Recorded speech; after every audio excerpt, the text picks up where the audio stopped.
Andhra Jyothi సచిత్ర కథనంపై AP CM Chandrababu Naidu స్పందించారు. మార్పునకు కారణమైన municipal అధికారులకు ఎక్స్ వేదికగా అభినందనలు తెలిపారు. స్వచ్ఛాంధ్ర మన లక్ష్యం, ఆ దిశగా సాగాలి మన ప్రయాణం అంటూ పోస్ట్ చేశారు.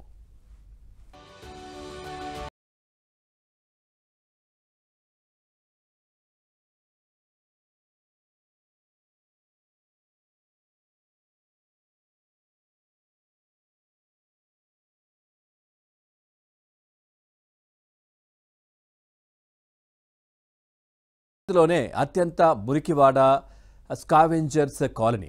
భరించలేని వాసన, చెత్త మధ్య స్థానికుల జీవితాలు. కానీ ఇప్పుడు ఇక్కడ జీవన చిత్రం మారిపోతోంది. తిరుపతి స్కావెంజర్స్ కాలనీ రూపు మారిపోయింది. మురికివాడకు రంగుల శోభ వచ్చింది.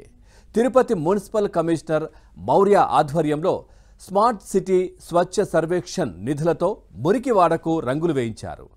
వీధులను అందమైన హరివిల్లులుగా మార్చారు.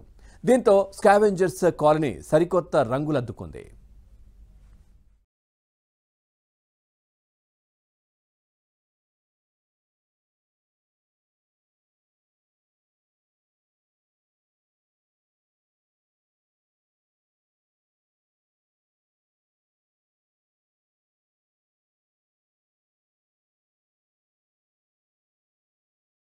పై ఆంధ్రజ్యోతిలో విచిత్రాల వీధులు పేరుతో ఓ ప్రత్యేక కథనం ప్రచురించింది. తిరుపతి వీధుల్లో వచ్చిన మార్పును ఫోటోలతో సహా వివరించింది. ఈ కథనాన్ని చూసిన సీఎం చంద్రబాబు తిరుపతి మున్సిపల్ అధికారులకు అభినందనలు తెలిపారు.